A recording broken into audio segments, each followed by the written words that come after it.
I got into watches because of my uncle. This isn't even a flex thing.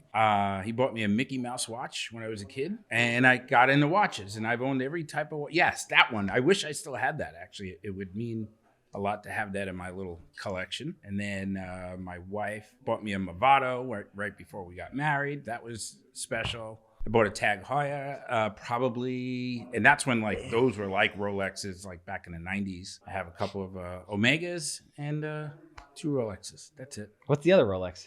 A Submariner.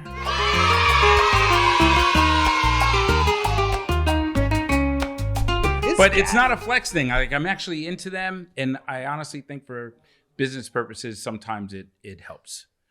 Because you could have a whole conversation about watches. Yeah. Cars are a thing too. We have this discussion. Are we recording this? All right, cool. Oh, okay. Yeah. No, because listen, watches are male jewelry.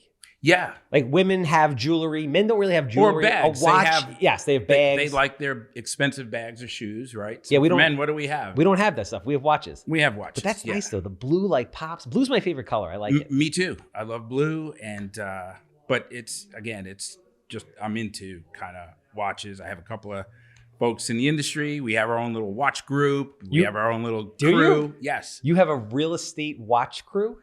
Yes. Do you guys have a group chat and everything? We have a group chat. No, you don't. Yeah, yes, we do.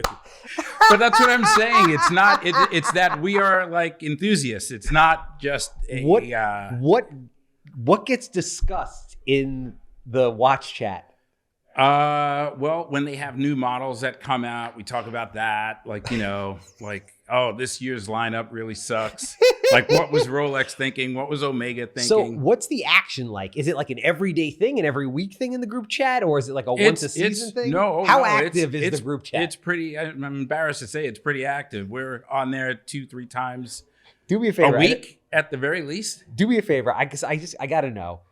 You want to know who's in it? Is no, that no, no. I mean, I could share, but it's, I don't want to call them out. So Mm-hmm. I'm just curious what the last message sent in the watch enthusiast group chat is. Let's take a look. Oh God. And you think it's funny, but and I guess it is to people who are. Let me see. Let's see here. Here we go. It's called the Watch Out Club. I have no signal. The Watch Out Club. The Watch Out Club. That wasn't my name of the group. Somebody else named it. Oh my God. Why do I feel like Eric Braun has to be in that? He is. Yeah, 100%. He is. 100% he's that guy. He's the catalyst for a lot of this stuff for all of us. I haven't seen him in years. Good guy. Great guy. Yes. Love Eric. He's my guy. So, yeah, the last one was about, it was a post by a realtor, a friend of ours. I could tell you who's it, or no, maybe they don't want to know. So yeah, you can tell me after. You can tell me. I can tell you after, but yeah, it was about Rolex had a gun to match a watch, and somebody shared the post of that. In fact, it might have been a gun me or another. Just curious, the same name. Yeah, That's but cool. Just all kind of stuff, different models, different makes. You know what it is? Stuff like that. Some guys are in the cars. We're in the watches. No, I get it. And every month, I say to myself, I really need a watch. Mm-hmm. But I just don't get one. Well, why not? I don't, because then I'm on TikTok and then they start popping up everywhere. And then I watch the watch I see. videos. Yeah, the algorithm does pick all that up. Yeah, it reads your brain. Yes. So then I watch those negotiations on the street in Manhattan. Yeah. We share a lot of that stuff too. And I look at the watches and I'm like, that's awesome. And then I'll see a watch, I'll be like, that's cool. And I'll like take a snap picture of it and be like, that's the watch I want to get. Uh-huh. And then all of a sudden, like a month later, I'll see something else and be like, nah, I don't really like that. Mm-hmm. I like that one. And then it's just like paralysis by, analysis paralysis. Listen, they're all nice. They can be expensive. Very. Very expensive at times, especially if you're buying it like aftermarket or gray market, whatever they call it. You need like a hook to get these things, or you're buying them aftermarket for a ton of money. And the watches that I always like end up being the weird shit that all of a sudden shoots up and is so goddamn expensive for no reason. Yeah. I'll give you an example. Like, I'm a Cartier Crash guy. Like that. Okay. Very cool me. watch. That like fits it. me. Yeah. But the goddamn thing's like $200,000. Yeah, that's ridiculous. There's limits to things, even, It was like a $15,000 watch. Rich all of a sudden people, they don't. $200,000. Yeah. I can't see spending that kind of money on a watch, honestly. It was but then wild. again, whatever unless you would just have, I say might sound like a lot too. So. unless you just have so much money that your biggest problem is like just sort of getting rid of it. Mhm. I can't rationalize a $200,000. I can't either. Personally, I could. I don't care how much if I won the lottery for, millions of dollars, Hold on. I don't think I'm going to see if I have a picture of this because I want to show you. This is another one that I was into. Okay. And I want to get your professional. This is the Watch podcast. The Watch Out podcast. Oh, this was interesting watch, right? Mm-hmm. Very me, because I like weird shit, man. That's cool. And that's the thing. It shouldn't be a flex. You should buy what you like. Very nice. What do you think? I love it. It's kind of like, And it's blue. same color, right? Yep. It's kind of like, But kinda I like got a to tell you, bracelet thing. this is a very expensive watch. I don't think you realize. I don't think it's that. Actually, I have no idea. I saw a guy Good wearing luck it. getting it. It's a I've never seen it Patek. anywhere. So yeah, How much do you think that watch is? I don't know. I just know Pateks are like impossible to get Yeah. for the most part. So yeah. I saw it. One of those guys. I'm gonna send this to Scott now so he can put it in the video. But Yeah, I'd be curious to know how much it is too. I don't know offhand. It's yeah. it's but yeah, I'll see something like that. Uh-huh. You can't find it anywhere. Yep. It ends up being ridiculously expensive, and then I'm like, Right. I'm not spending fucking. Yeah, I wouldn't. That kind of I money have on a a watch. comfort zone that I wouldn't go past. So, and again, it's just like, to me, it's something I could pass on to my son. It's something nice, to your point earlier. Yeah. That, men don't really have too many things that you could wear. And It's a kinda- conversation piece for sure. It's definitely, that's become the number one reason why I'm into him. Yep. Because I could just start a conversation with just about anybody with any watch, and I could tell. See, you don't have to have a fancy watch necessarily to be a watch guy either. That's the misnomer. Are you a purist? Like, do you know about the movements and all that Yes. stuff? Sometimes I like to watch that video. You have to know the one I'm talking about. There's that little Asian man who doesn't He speak. takes all the parts, Takes all the parts. all the springs. Yes. I watch every Puts one it of back. those videos. That ASMR, I'll just stare It's at that amazing. thing. And- I'll be on the couch and Amanda's like, pay attention to me. Pay attention to me. Yeah. You worked all day and now you watch this little guy disassemble watches by But night. that shows you the complexity of the movement, the watches, and why they cost so much. Like, are you into that stuff though? Do you understand Yes. how that all works? Yes, I do. Do you have one of those watch They're called grinder- complications too, right? It's like, how many complications does a watch have? Meaning, does it just show the time and date, time and date, chronograph? chronograph? I don't know what that means. Well, that's when you have minutes, seconds, hours, and then the time. Like a Daytona would be a chronograph. Okay. Omega Speedmaster is a chronograph. So, yeah. So They're there's an tool watches. A lot of them are tool watches. Like a Submariner is a dive watch for divers. That's what it was intended for. Okay. Sky dwellers for pilots and people jump out of planes. The Daytonas for race car drivers. Yeah. Yep. I like it. And the Omega Speedmaster was the first watch on the moon. And there was like a contract out by NASA to all these watchmakers to develop a watch. So this is what I'm saying. These are the kind of conversations people who are in the watches have. And then that leads into other things. You know what it is about jewelry in general? I hate people who wear watches just for the flex. I mean, they don't even know what they own. They don't even realize it's perhaps even, dare I say, a fake watch. But they think, Now, some people know that it's a fake watch, but they Yeah. don't want everybody else to know it's a fake watch. Yeah. So the thing about watches is, because I tend to like vintage stuff just in general. Awesome. Because it means very hard to get the new stuff anyway, right? Yep. For the most part. Mhm. So I tend to like vintage stuff anyway. My feeling on buying watches is very similar to like how I felt when I was trying to buy an engagement ring the first time around, Mhm. which was, I know I'm getting screwed here. I just don't know how much because I don't Yeah. know shit about watches. Yeah. Like you see these dudes are like, they take it apart. Is it the original movement, the original bezel, papers, boxes, all this crap? Like I can talk the lingo. I don't know what I'm talking about. Yeah. So I know No, you do. You I do. would walk into a store and be like, oh, that's dope. I would buy it for like some absurd number, comparatively speaking. Mhm. And then later on, I'd find out like half the thing is fake and it's like a Yeah. salvage car that they put a motor from another car in and it's a piece of crap. That's terrible. And that does happen. So, ideally you want to buy it from a reputable dealer, preferably an AD, an authorized dealer, and you pay retail. Like you never get Yeah. deals on these things, but then it's like the real deal. And But then it's hard to tell even if you're getting a decent price or not. Like you just have no clue. Like I remember, again, when I was ring shopping back in the day, I went to like 15 different places because I just felt like I was going to get screwed. And at the end, I probably did. I just feel like I hopefully limited it. So what is your suggestion, as a watch enthusiast, what is your suggestion for somebody like myself? We've really gone down the rabbit hole here with watches. What is your suggestion for somebody like myself who maybe likes vintage type watches, but wants to make sure that he's getting something that's actually what it's supposed to be? Yeah. So, one, seek out a vintage watch dealer. There are people who just deal in that type of segment of the watch industry. And, work with somebody like that. Ask around. Ask friends who know something about watches for a referral. You got a vintage watch dealer?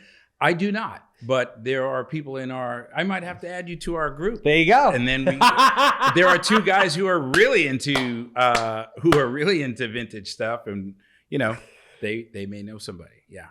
Yeah. It just feels like, what it is? I have a very addictive personality. So I try to if I get into something, I don't half-ass anything. Oh, I know. Either I'm in or I'm not. Yeah. So all of a sudden I'll have like 15 watches and I'll be like, what did I do here? Yeah, I'm not that crazy. I like what I like. I got a few nice pieces and that's it. By far out of our group, I am probably way down on the list as far as collections go. But you're not these guys have like multiple watches. Well, this kind of segues 6 to 10 watches. I got maybe 5 or 6. This kind of segues into what you do and what we're here to really talk about, yeah, right? Which let's is, do it. But you're not a compulsive person. You're a conservative person by nature. Very much so. Yes. Right? Very much so. No, not me. Yeah. I'm a maniac. Yeah. I don't drink or do drugs for that reason because I'd be a maniac. And the other thing, just to finish off sleeping in the vestibule on the watch thing too. And I hate the whole flex component of people who wear watches. It should be met with a milestone. Sometimes a lot of people who are into watches, they get one when they meet a certain milestone. Like it's my 50th birthday. Yeah. They treat themselves to something like this. Or if you're into vintage watches, try to buy a watch that was manufactured in the year you were born, or you're buying watches to pass on to your son or your future son-in-law. So these are the kind of things, and then it takes on a whole new meaning. That's you know cool. What I mean? A 1979. Yes, that's whatever. the thing. You buy your birth year watches. So anyway, enough of the. Do you have a birth year watch? I do not have a birth year watch, but I do wish I still had my Mickey Mouse watch that was, gifted to me by my Uncle Mickey. All right, so let's save the finances of every real estate agent out there. Yeah, let's do it. So kind of give a brief kind of 30-second overview of, what you do in the financial services, accounting, assistance, consulting space. Yep. And kind of how it morphed, because it started one way and it's going great, but it's morphed into something else, which every good business should do. Yeah. So I do a lot of things. I'm a certified financial planner. So that's how I kind of started with financial planning. And that's investments, retirement accounts, that sort of thing. As a value add, I started offering tax preparation in addition to that, because when people were doing rollovers and things like that, I wanted to make sure that was handled properly. So I'm also compulsive professionally, not personally. Okay. So every time I wanted to do something, I would just go and get another license or designation. So, and I should back up a little bit. When I wanted to buy a house, I became a realtor and bought a house. When I was interested in investing for myself, I went and became a CFP, and I had to learn everything about investing. And then I did it for myself. That's smart. And others. Yeah. And I had a 9-to-5 job. And part of the hot seat we were talking about was good advice, bad advice, career advice, what have you. I think having a full-time job during that time was pivotal for me and my business, because one, I was doing it for myself. And then when I wanted to help others, I didn't feel like a salesman ever in my life. I never had to sell anything. I always approached my business and my profession as an advisor. So it was no hard sell. I didn't have to sell anybody anything. So offering these type of services and this type of advice came naturally because I was doing it for myself. And if it worked for me, I want to help you, right? Nice. So that was the investment part. Then came the accounting part. I've been doing that for a long time. I'm an enrolled agent, which is a designation by the IRS. And more recently, I became an LO. I'm part of the Sal Rizzolo team over at Nationwide Mortgage Bankers. Shout out to Sal. You got licensed as an LO? I got licensed, bro. Did you actually get NMLS 338743. How long did it take you once you passed the test to actually get the license? I heard it takes forever. It takes months. Like 6 months? It takes. I don't think it was quite 6 months, but it took some time. But when I met Sal and we were talking about it, I told him how at one time I was also an LO. And I think on our first podcast, we talked about all the jobs I had in my life. And it's true. But back then I was helping my clients, my tax clients, with their mortgages back like in the late 90s to early 2000s when everybody was doing all these, cash outs and paying no interest or no payment for the first year. That caused a whole financial bubble back then. Yep. I was talking clients out of that. And if you wanted to refinance, let's do it the right way. So I'm doing that again. So I'm licensed now to do that as well. Jesus. Yeah. Do they all fit together well? Very seamlessly. Or do you ever get to the point where you say to yourself, I'm wearing too many hats? I'm curious personally. Yeah. Because as entrepreneurs, sometimes every time you see something that you're like, it's not serviced properly, I can better service and make money doing that. Right. Let me do that. But then all of a sudden you're doing like all this stuff and you're like, you just bury it. Yeah, well, you need a good support system, first of all. I'm not doing all this on my own. So that's why I'm saying, like with the mortgages more recently, for example, I have the whole backing of Sal and his team. So, he has a whole staff who could handle that. So when I'm sitting across from my client, who I service, and I see there's maybe an opportunity for them, or if they're asking for a referral for, a mortgage, I'm that guy and I have the back end, and I wanted to be licensed because I'm a control freak too. I have to know what's going on. You're not just I just don't refer stuff out and just hope it works out. I got to be involved. I appreciate your level of hunger, especially. And I don't mean this personally. I'll say at our age, right? Yeah. Well, I'm older than you, so you. But just in general, like I appreciate your level of hunger. Period. Because it's difficult to meet people that actually want to freaking work. I know. I've been trying to hire people upstairs for like a year, and it's like virtually impossible. Right. So that's one thing. And then two, again, you have 3 children. They're adults. They have their own careers. Like for all intents and purposes. Some might say to you like, hey, you can kind of chill out. Yeah, you've done the hard work. You've done your job. Yeah. But you're like, hell no, let's go get licensed. I love what I do, first of all. And honestly, I love what I do to an extent. In other words, I'm getting a little tired of doing all the actual work. You know what I mean? Like tax preparation, for example. Yeah. I'm scaling that back down for sure.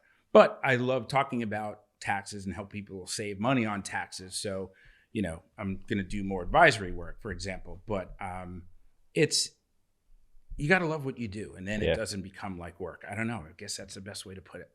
So let's talk about realtors there. And listen, we're going to talk about real estate agents because that's what we're in. No, that's my people. But these are my people, the realtors. This is every independent contractor on the planet. It applies to anybody who gets compensated from a 1099 or some other form of, self-employment. So what I've learned over the years is, and I've spent a lot of time and a lot of money rectifying my own accounting system. They don't teach you any of this stuff when you're growing up. You're just in school and all of a sudden, you're making money and hopefully, or sometimes you're not making money and you don't even know. Right. But independent contractors, especially realtors, their finances are a mess. Yeah. And it's unfortunate too, because I guess what they don't realize, and we're talking about realtors, is when you go to get your mortgage, I'm talking about mortgages again, your real estate license, you're not getting a license just to buy and sell homes for your clients. You are also starting a business as a result of that license. Right? Vicariously, you're in business for yourself. And the first couple of years, you don't even realize it because the first couple of years, you're not making any money, right?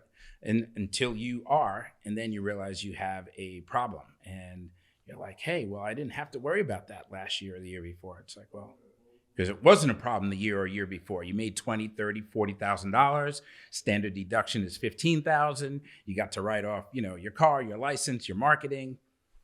You made no money. On paper, you were even, or it's a wash, as they say, right? Yeah. But, once you get past that point, you have to really do some tax planning and just financial planning. Basic stuff, Charles. Nothing fancy. We're not, you're running a big operation over here. Most realtors don't have to be concerned with the things you are. So let's get into it so realtors understand. Yep. Right? You're a real estate agent. Let's say you're doing deals. You're doing 10, 12, 15 deals a year. Most real estate agents that I know have an account. The money goes into the account and they look at the account and say, I want to go buy something. Yeah. I have money in my account. I'm going to go spend it. Mm-hmm. They have no idea about payroll taxes. They have no idea about withholdings. They have no idea about entity structure. They have no idea about anything. Correct. And then typically what happens, they'll come to you in the 11th hour when their taxes are due like the next day, have nothing planned, maybe not even have a shoebox full of receipts, and say, Lou, what am I supposed to do? I think I told you the last time, I'd welcome a box of receipt. It's sort of like, it's your 10 or 20 year high school reunion or some big event that you're going to. You ate like shit all year and you're like, it's summertime. I have this big wedding to go to. And you go to a personal trainer 30 days prior and saying, hey, hook me up. I got to look good in 30 days. Sometimes it's less. Sometimes it's like... Oh, it's always less. I'm being generous here with 30 generous. days. You can actually do some damage in 30 days in the gym. But in the gym, yes, you can. But unfortunately, with taxes, you don't have that luxury. Once the calendar year changes, you're screwed. Almost all of your tax planning is out the window, and now you're just at the whims of, dealing with the cards that you're dealt at that point. So, for realtors, I say the number one thing you should do, and you're talking about their accounts, and I see money in my account, and I should spend money from my account. The number one thing realtors should do is have a separate account for your business. So I had to look into the camera for that one. I don't care how you're structured. Sole proprietor, LLC, S Corp, partnership, doesn't matter. That's all getting into the weeds of stuff. I just highly recommend having a separate bank account. Then you're already treating your business like a business by doing that one thing. Yeah, so I'm of the opinion, and I don't mean this in a disrespectful way, right? Salespeople, their job and what they're good at is selling. Mm-hmm. Tax structure, financial planning, all of that stuff, that's not what they do. Right. So I'm kind of the opinion that you have to kind of spoon feed it with them. So spoon feed it to them so they get it. Mm-hmm. Are you cool with kind of laying it out a little more detailed? Yeah, I do. And in fact, I do that a lot to the point where it's exhausting now because no one's following up on the advice. So even on Instagram, I don't make as many videos as I once did, although that Instagram is powerful, let me tell you. And I learned that from you. And another thing, thanks for having me on again. This is my third time on with you. It's always amazing chopping it up with you. You've been very influential in my life, whether you know it or not, and my business. I appreciate that. And I just want to thank you for that. That's just like an aside. But the Instagram thing and the social media thing, which you talk a lot about with realtors and other folks too, is very powerful. I was in Bayshore last night with my wife. They had the Bayshore Live After 5 thing. Yeah. Just walking around, no bullshit. 3 people said, hey, and one person came over and said, hey, are you this guy? I shit you not. And I'm there with my wife and I'm like, this is pretty cool, right? Like, do I get any points for this? Like, What does your wife say to you in those moments? Oh, she's very cool. Does she laugh? Yeah, no. So she laughs. Does she say I'm married to a celebrity? No, listen, I'm no celebrity at all. But it is very cool when somebody approaches you that way, networking event or just at a street fair like last night. It's very cool. So for all you realtors who are not leveraging social media, it's a big mistake, I think. But I think using just one platform, especially Instagram, I think a lot of realtors like Instagram for some reason. You're just talking to each other. I think LinkedIn is underutilized for realtors. Yeah. And stop going to networking events with all the other realtors. Go to like the Financial Planning Association networking event. I promise you might be the only realtor in the room. Yep. So this is my and you actually opened my eyes to some things when we were talking on the phone a couple of weeks ago. Is it cool if I talk about the whole payroll thing with agents? Yeah. Let's talk about it. So basically, I think Real estate agents, let's say you're making $100,000 a year, $80,000 a year, you're making more than $50,000 a year. You're making real money now. Uh-huh. Okay? You need to have an entity. Yes. You need an entity. Yeah. How does an agent decide whether they're going to have an S Corp, an LLC, Love it. sole proprietorship? How does that happen? Great question. Here's how I approach it with all my realtor clients. Day one, you're just starting out. You just got your license. Do nothing. Absolutely nothing. Just learn your craft.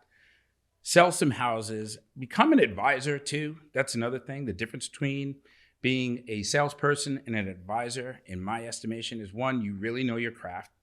Two, you don't have to go out and find people. People find you when you're an advisor. When you're a salesperson, you're always looking for your next deal. So when you first license, become an expert at your craft. Become an advisor as best you can. And don't start with an LLC. And don't listen to all these tax gurus on social media saying, open an LLC and you could write all this shit off. It doesn't really work like that in the real world.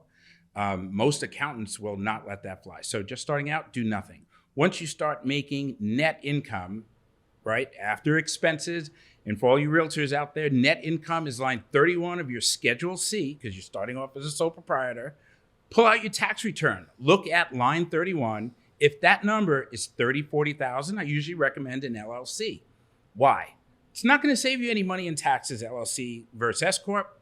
However, you're probably at that point where you can retroactively be an S corporation once you're an LLC. So if you have a really good year, you don't have to worry about filing this S Corp and all this other paperwork. You can simply file a form, 2553, have that LLC retroactively taxed as an S Corp. Okay, so now let's say you're a realtor and you're making real money. You're making six figures. Yeah, then that's an S Corp. Then we have the S Corp conversation. Okay, so why does somebody want to have an S Corp at that point? What are the benefits associated with that? Okay, so the number one benefit for realtors, especially realtors, one, there's asset protection, but realtors aren't worried about asset protection so much, right?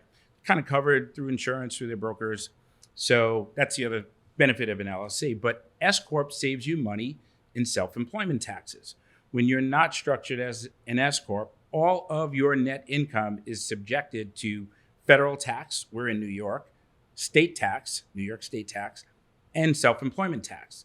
The self-employment tax rate is 15.3%, 12.4% for Social Security, 2.9% for Medicare. It's an additional 15%. So when you say $100,000, and that's a nice number to use, just easy for the math, you're going to pay $15,000 or 15% in federal tax, probably going to pay another 5% in state tax, so 20% in taxes. But then because you're self-employed, you get an added tax, which is the 15.3. So it's another $15,000 in tax that you pay when you're a sole proprietor. If you're an S corporation, you could designate how much of that 100 is salary and only have that portion subjected to self-employment tax. And the other is a distribution from the business not subjected to self-employment tax. Does everybody understand what that means? If you're not set up that way, you're paying more in taxes than you should. Yeah, that's I could use a very easy example. $100,000, you're going to pay 35% in tax, right? You got the 20% federal and state, 15% in self-employment. Whereas if you had that same 100 and you paid yourself $50,000 in salary and you paid yourself $50,000 as a distribution, your self-employment tax is only going to be $7,500 in that example instead of $15,000. Yeah, you're cutting it in half. You're cutting it in half. So that's the benefit. And it's all legal. Oh, it's all legal. This is definitely legal. This is like the easiest thing to do. And I think that's when we're talking about realtors and the income they make, I think that's the second mistake they make. Mistake number one is not having a separate bank account. Mistake number two is tax planning and not speaking with someone about how they should be structured based on their income. So, and again, this might not necessarily be the most exciting stuff to talk about, but this is probably the most valuable podcast of the year, right? This is going to save people from getting audited. This is going to save people from getting freaking being broke. This is what you have to do. Like, everybody likes to say, oh, I'm a realtor. Yeah, realtors, you're in your own business. When you're in your own business, you have responsibilities. You have to be disciplined. You have to set aside money to pay taxes and do all these things. So All right, cool. I love it when you talk about it, by the way, because it just reinforces what I say. And when you make a post about this, I'm the first one on there chiming, sharing. I don't think anybody listens to either of us personally. No, they don't. And unfortunately, no, it's discouraging. I'm not kidding. It's discouraging because it's like when I take on a new client, which I'm not taking on any new tax clients, by the way, but when I take on a new tax client for tax preparation, that's what I'm not taking on. I could help you on advisory, but that's another story. I say, okay, you don't know this stuff. I'm going to teach it to you. And then year 2, we're going to reinforce it. By year 3 and 4, I'm like, okay, yo, this isn't like working anymore. Like we're doing the same thing in year 3 or 4 that we were doing a year ago. And the response is always, well, I don't have time. Like I'm so busy, selling houses, this and that. But, That's I don't know. I question the time commitment to doing even that. It's just what's more important. What's more important than your income? I mean, think about it. Using that example I just gave, if you're structured properly and you do just as simple as a tax planning, you're going to save yourself $7,500 in taxes just by being structured as an S corp compared to sole proprietor. I do classes sometimes at different agencies, and I did one class one time. There was a guy in the back of the room, and he was like, hitting his head, and he was like putting his head down, and he's writing, and I see him texting. And then he raises his hand. I was wondering what the heck was going on. I thought the deal was going bad. And he says, you mean to tell me if I was an S corp over being a sole proprietor, I would have saved $7,500? And I always use that example because it's nice and easy. It could be much less, or the tax savings could be much more. It all depends on how much you pay yourself. I said, yeah, very easily. You save $75,000. It's like, well, I've been making over $300,000 for the past 10 years. Wow. And I've been taxed as a sole proprietor based on what you're saying. Wow. And I honestly think that's like negligence on the part of the accountant. Yeah, that's crazy. Because the accountant should have, and I said, well, who prepares your taxes? And he's like, I have a CPA who does it. Mind you, we're all professional. We all try to do the best job possible. This might have been an outlier. But that's why you have to educate yourself, guys, and understand some of this stuff. So you ask better questions of your accountant, and as a result, they'll give you better advice. So I also feel that people in general cannot be responsible for putting the money where it needs to go in the right place. I think it needs to be handled for them, which I'm segueing into payroll. Yeah. Right. So if you're a real estate agent, in my opinion, and obviously you can elaborate on this because you're the guy, I feel like you should be getting a payroll check.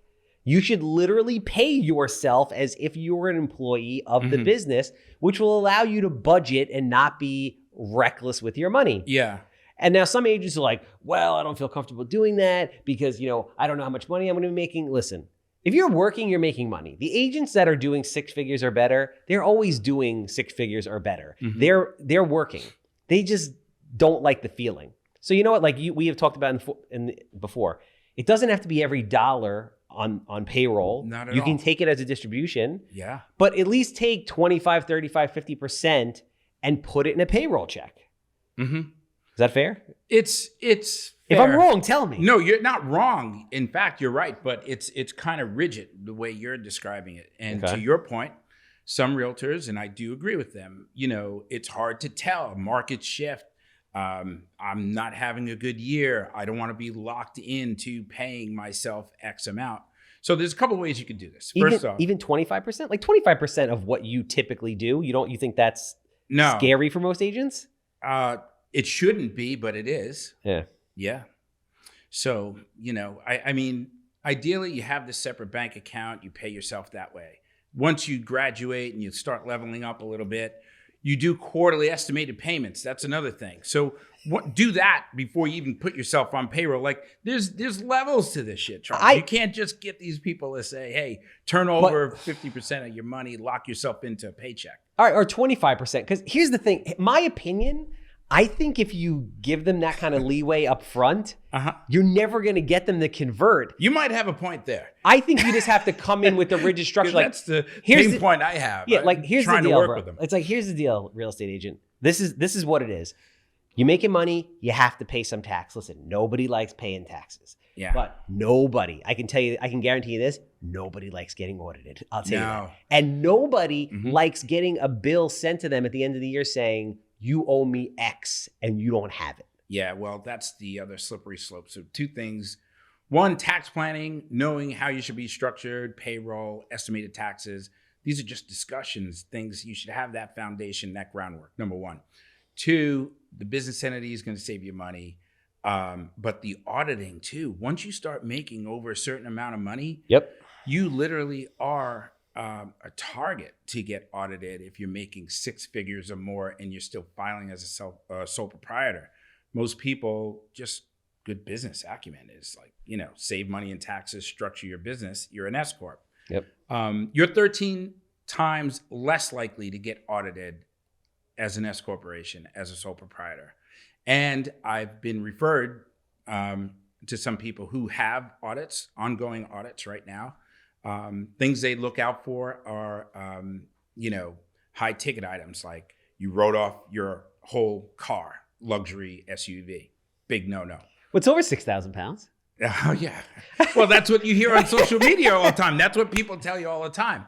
You have to prorate it. You have to do the math. What's the business use percentage of that vehicle? Are you using it 50% or more for business? That's the first hurdle. Yes, most realtors are. Okay, good. How much? 60, 70, 80%? The minute you go to 100%, it's bullshit because you're doing other things. You're taking your kids to a soccer game. You're going shopping. You're going out. You're socializing in this thing too. So, don't be greedy about it. Pick a percentage, use that, and then you could write that off. Okay, fine. Most people want to go the whole 100% route. That's where the audit starts coming in. Business meals is also a big ticket item that they're going after. And for people who do the right thing, air quotes, set up an S Corp, they set up the S Corp, but they don't put themselves on payroll. So that's another big audit red flag. So but yeah, it's hard to get around. I don't know. So realtors, if you make it $100,000 one year, put yourself on payroll for $25,000 for 25% of that. Right? I mean, this. You know what? Is that the net? So here's the thing. So you have to pay yourself a reasonable salary. I think they should put more, but baby steps there. You know what I mean? Well, I think if you Google, and I did this once, what the average salary is for a realtor, it's something like $40,000. Yeah. But that's average, right? But those people don't have S Corps. I'm talking to the 10% of agents that make $85,000 a year or more. Right. Yeah. And typically they say you should pay yourself 30% of your net income in wages, in salary. Okay, there we go. So that's a good hard and fast rule. That is like the rule. It's a rule of thumb, by the way. It's your reasonable salary. It's very subjective. The IRS doesn't even say what the percentage should be, but rule of thumb is typically 30% of net income. So get yourself on payroll. You can get payroll companies to do that very inexpensively. Yes. I had a conversation with a realtor the other day who told me that payroll is very expensive because you have to pay a percentage of what you make to the payroll company. And I'm like, this isn't the government, man. Yeah. That's not how that works. No, that's not how it works. The payroll company doesn't care if you're making $100 or $100 million. Yeah, they cut in the checks. So just to give good point. So that might be a sticking point for people. They want to know how much does it cost to run payroll. It's typically, if you use a payroll company, it could be as low as $50 or $100 a month to run your payroll. They do all your filings, and that's with quarterly filings, paying your estimated taxes, and cutting a check for you. By the way, cutting a check, and that's the other misnomer, you can have a check paid to you, or you can just report quarterly how much you are taking as salary. So it doesn't even have to be a physical check or direct deposit going on. You just tell the IRS, hey, every quarter I paid myself $5,000 this quarter in salary, and you pay the tax on that, or $10,000 in salary, and you pay the self-employment tax on that. So if you don't trust yourself, which you shouldn't, because most likely, and I'm talking to you, you are not trustworthy, and you're gonna go see the money in the account, and you're gonna go buy that watch that Lou's wearing. Lou's earned it, right? Yeah. Don't do that. Have separate accounts. So have a personal account, have a business account, get a paycheck that goes in, and then live off of that money. Right? That's how you would live. You would figure out what your expenses are on a monthly basis, and you would say, okay, this is how much I need to live with a little bit of surplus, not including your business expenses. So if you're writing off your car, that comes out of your business account, all that stuff. Mm-hmm. And then take a payroll check. Yeah. For $50 a month, it's $100 a month. It fucking makes no sense. Yeah, and two things. The fee you pay to the payroll company is a legitimate tax deduction. It's an expense for your business. This is the kind of stuff we're talking about. Realtors have no real overhead to begin with. No, that's why I'm saying this is a great deduction for you. Not only is it good for you, it's going to save you money in taxes because you get a legitimate tax deduction. Retirement plans is another thing. But when you talk about spending money, and we were talking about watches and like, don't blow it on the watch Lou got, you're right. I didn't start buying really nice watches until I was over 50. So, I see a lot of young people, they have all these things. And I'm like, shit, I don't know how they're doing it in their 20s and 30s. I had to wait until like I'm an old man to buy some nice shit now, It's like I wasn't doing this in my 20s and 30s. So you have to sacrifice a little bit, folks, And people say life is short. You always hear that. I bought this because life is short. You got to enjoy yourself. There's truth to that. The reality is life is also very long, and you could live a long life and you could live a very prosperous life. Don't think you're kind of over once you hit 30 or 40 years old. Life goes on. And if you do the planning and you do the hard work in your 20s and 30s, you're straight. You can have a nice, happy life in your 50s and 60s. So let's get into the next thing, which is bookkeeping. So we had this other conversation. Let's talk about it. So everybody should have a business account. Everybody should have a personal account. We got that. Everybody should have an S Corp, right? Yep. Everybody should be on payroll. Now, everybody should have a business credit card. The stuff for business goes on the business credit card. Diapers for your kid doesn't go. Gym memberships out. No, that doesn't go on your business credit card. It doesn't. I have space on the business credit card and no space on the other card, so let me charge this thing on the business credit card. That's not how that works. Only business shit goes on the business credit card. 100%. Keep it separate. The minute you start commingling, if ever you were audited, the IRS is going to say, hey, this is all a sham anyway. I don't care if you have an LLC and S Corp, it's all the same because you're treating it as one and the same.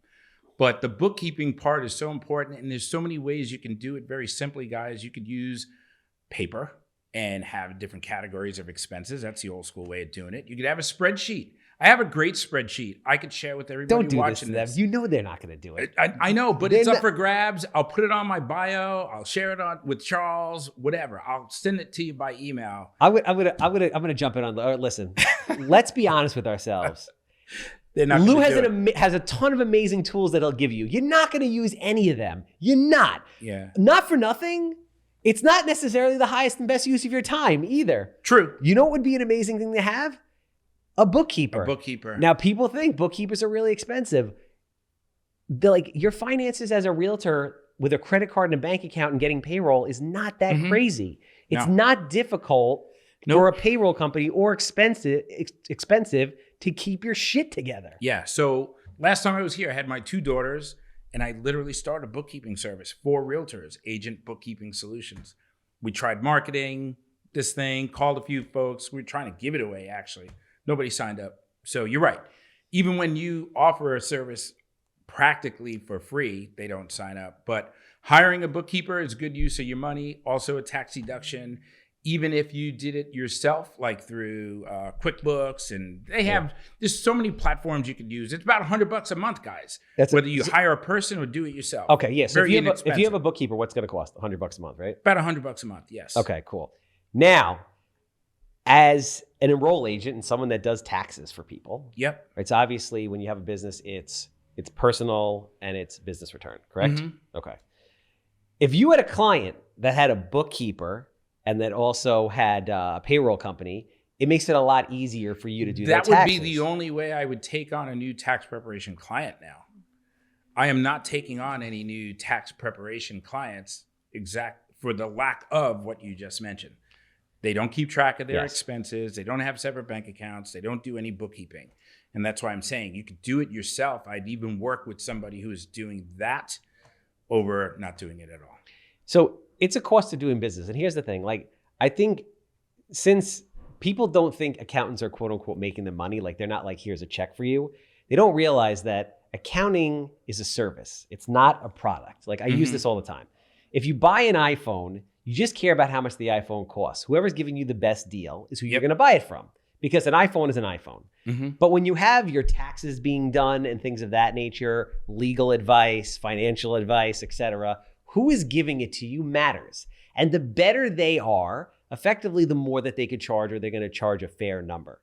They're also keeping you out of trouble, which could be extremely expensive. Yes.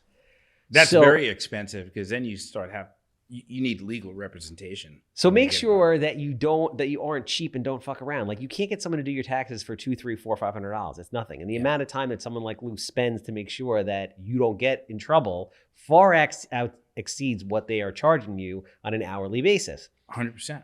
But somebody like Lou and stop me if I'm wrong here, would probably A, be willing to take you on, and B, be more reasonable with fees if everything is set up for them, so they don't have to spend fucking 100%. So first off, and whether it's me or any other accountant for that matter, and I talk to other accountants and people in my industry, they don't want to take on these headaches anymore. There's actually an accounting shortage, so it's going to get harder to find an accountant. Yes. The reason why there's an accounting shortage, it's an older profession. So a lot of the people who've been in the business for 20, 30, 40 years or more, they're retiring or going out of their business. Their children or, whatever, they're not into that type of thing. So they're not even passing it on. It's no longer like a family business. Younger people like the more exciting professions like real estate and mortgages and such. So there's a shortage right now and younger folks don't want the long hours, the number crunching. It's kind of boring to them. So it's going to be harder to find an accountant if you don't have your shit together. So it pays just for that reason alone. Secondly, an accountant or any other professional for that matter should not cost you anything. The money they save you should far outweigh whatever you pay them. So even using that example we used earlier on here in the podcast, if I saved you $7,500 just by doing one thing, structuring your business a little differently, and I charge $1,000 for a tax return, you're still up $6,500. You're going to go 10 years like the other guy was talking about, paying $15,000 or more. He was making $300,000, so he's overpaying by $20,000 or more for 10 years. You do the math on that. So let's put this in perspective, people, because I want to bring it all together. For, let's say, $300 a month, $100 can pay for your payroll service. $100 can pay for your bookkeeping service. And $100, for all intents and purposes, could pay for your tax return. So for $300 a month with $3,600 a year, which is 3% of what you're making if you're making $100,000, you never have to worry ever about anything related to your finances, period. End of story.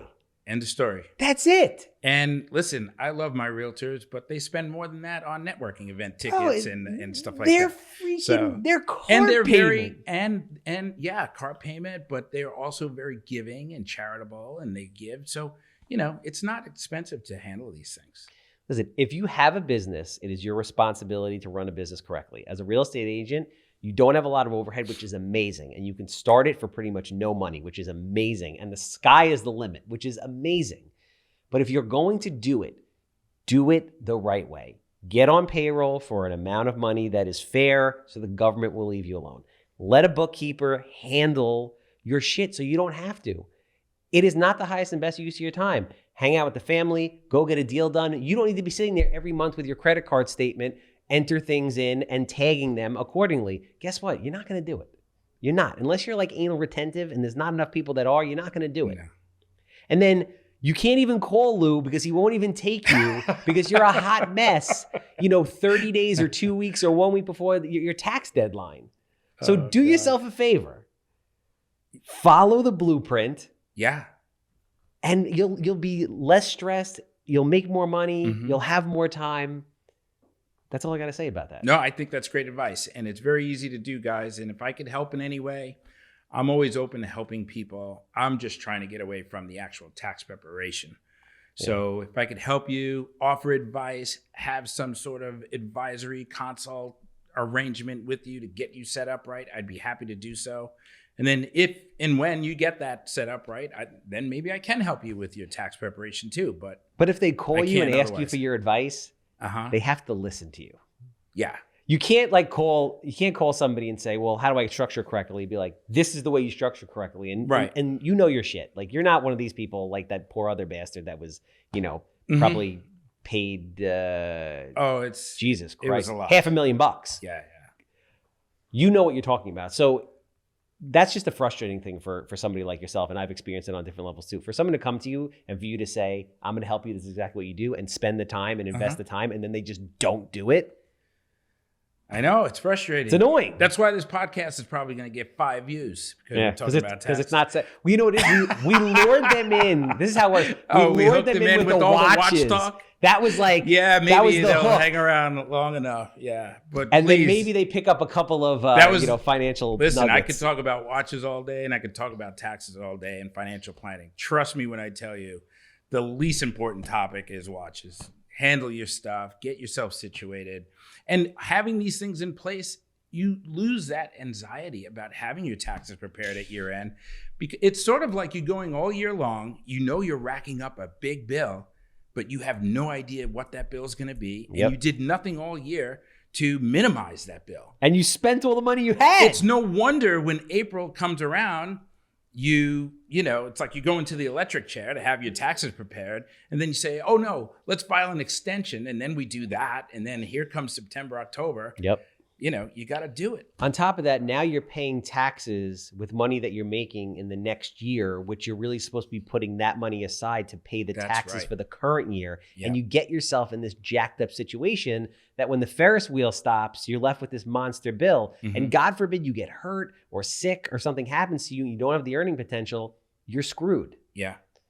So with that said, if somebody wants to play ball the right way, how do they get in touch with you?